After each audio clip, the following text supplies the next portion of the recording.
Welcome back, everybody. It's Trippy Cakes here, and today's video is going to be my idea of a proper overhaul of this game. Now, overhauls have happened in the past. We did have a really good one. The only thing that I missed from that is the UI and the music, but everything else was pretty good. They polished it up nicely. The gameplay changes were refreshing. It felt like playing Marvel Future Fight 2 or whatever. But I think it's around about that time that we do it again. So let's start with the most important part to me, honestly, are the characters. Right now, we're getting into that thing where we start pushing into tier 3s, right? And we have all this raw, untapped power where the best that we can get out of it are high-level Shadowlands or, what else is there? Pushing really higher stages of World Boss Ultimate.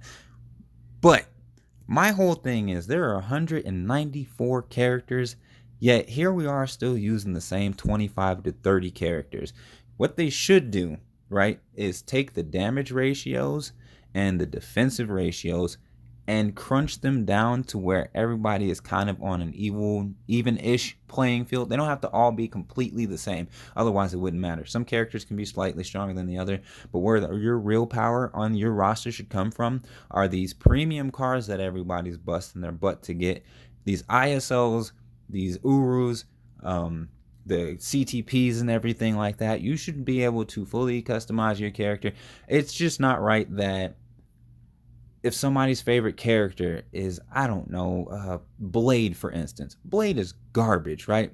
But with adjustments to the ratio to where, you know, the weaker characters have increased damage and the higher tier, like the S tier characters, get brought down to a decent level, you know, the ones that come from epic quests and stuff like that, it's only natural that they'd be a little bit stronger, but the gap in between these tiers is monumental. That needs to change, because I don't want to sit here every single time we have an update, get some characters, and then be like, oh, they were a paywall and I got this paywall and he's just okay, right? So if they just fix these damage ratios to where every character is usable, that would switch up the whole problem with the timeline battle being the same 3 people. You'd never know who was going to be dangerous. You really wouldn't. And that would be cool. How awesome would it be if you decked out an Angela, you go on a timeline battle, and you're sticking with, I don't know, like, I don't want to say like a tier 3, but you get what I'm saying. Fix the damage ratios, make all these characters usable, because there's no point in having every single one of them. The other thing about this is the next thing that I'd overhaul is the co-op play. Back in the day, you used to be able to play co-op play until your roster was no more. You would just play, fill up that bar. Once you filled up the bar, you got gold. Right now, I use 17 characters. That's 177 out of 194 characters that I cannot use in there. That's 1.09% of my entire roster that I can use, right? I'm not going to touch on the giant boss raid because, you know, we've already gave our feedback on that in the community. The world event, I think the world event is fine. I just think a little change of scenery wouldn't be bad. And with the change of scenery, the bad guys can change, and maybe the different strategies. Because right now, we already know the attack patterns. You know, just switch that up a little bit, and that'd be perfectly fine. Then, for World Boss Invasion, they need to have an ultimate mode of this, where it's 3 people taking on a ultimate version of these, because if you just burn through these guys, this should be a place where the best of the best in extreme mode can use their tier 3s and sit there. I don't care if it's a 5-10 minute fight, but as long as the rewards are freaking dope, and like, man, it would just be cool, especially to run through that with your alliance. It would kind of be like a raid in an MMO, and then at the end you get something really great. Then I mean, that's just my thoughts on it. That would be a great way to overhaul that. Alliance Conquest, I did read a article on the forum. I really wish I could remember the name of the guy who did it, but he had an excellent breakdown of different things that they can do with Alliance Conquest, starting with owning different zones, would give you different buffs, the map changes. He had a whole slew of really bomb ideas. I think if you go on the forum, you can still, you know, check it out. I really wish I had the link to it, because, man, he had some really great ideas.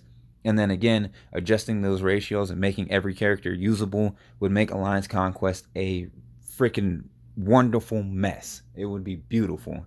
And then again, changing that, the very first thing I was talking about, not knowing who you're going to fight and what they're going to use in timeline battle would be so dope. And it would eliminate that problem of seeing Gene, Thanos, and Captain Marvel over and over and over unless they're banned. I think that would be cool. Another thing that I think they should change is the dimension risk. They could add more, give us a little something else, and then take that energy cost and tone that crap down, dude. Even if you just have to leave it to, cut the entries in half, but like beef up the rewards a little bit. But this is the only other way aside from like the lab or buying with crystals that you're going to get uniform upgrade kits. And the problem with that is that we have so many uniforms come out that it is such a pain to keep up with, and you're burning through so much energy and you have other stuff to do. Me as a whale player, I really don't have to do any of this like other things like the epic quests and stuff like that. So just fix that, man, because this is getting ridiculous. Alliance battle, again, they could just switch up different things that we're fighting. It just sucks that it's very CTP or rage focused now. But I mean, it is what it is, I guess. That's what I would change, As far as the epic quest goes, I think the epic quest they're perfectly fine. They're resource consuming, but the ends pretty much justify the means. You get what you put into it, and I feel that it's an adequate reward when you finish your epic quest line. It really is. Like I can't express that. That's one of the few game modes that holds up very well. Now, chapter missions. Even if they don't add chapters, they need to add different storylines. This is the Marvel Universe we're talking about. How do we have the Marvel Universe, but we only have 13 chapters, and out of these 13 out of these 13 chapters, we have, 9 of them that are 4 years old, pretty much? Like, come on. This game mode, I'm not really going to touch too much on. I think this is just kind of one of those things like, hey, you're already doing this stuff, so you may as well. Me, I forget about it all the time, so that's like, I can't help that. That's just me. It's not that important to me. As far as Alliance Tournament goes, add some more brackets, man. It's not just the high-end guys that want to play Alliance Tournament. Like, put some bronze, silver, all that other kind of crap. You already have those leagues for timeline battle. Let lower end people do it. Because, I mean, there's a lot of people that don't even like Alliance Conquest that would love to do AT, but, it would just be interesting to see. Now, as far as the legendary battles go, the only problem that I have is when you pay for an extreme pack, the stipulations to get the bonus things, they're a little out there, man. Like, the last two have had a Type 6 enhancement. I don't have the Thanos one. I got lucky on the Spider-Man one because I did his, and I was like, oh, nice. But I think it was just a ploy to get people to buy into that type enhancement box thing. And then, you throw a shiny little CTP selector there. Of course, people might buy into it. Villain Siege, man, this is a tough one because we've been doing this Villain Siege for a long, long time. And, this would just be another good way to, put an extreme mode where, tier 3s are more useful, or high-end tier 2s, and you get a lot of gold and maybe some CCF. This isn't like a begging kind of thing, but before I continue to say that, Shadowland is fine. Me, I don't really care to go to high levels. I get to 30, and then after 30, I'm using as many characters as I can to get these tokens, so I can get these stupid chests, so I can open them up and be disappointed.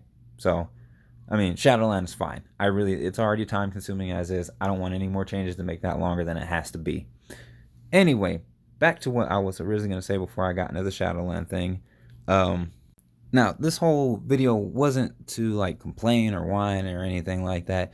This is just me trying to, maybe hopefully have somebody at that company take a look at this video and realize that we don't just want new characters, man.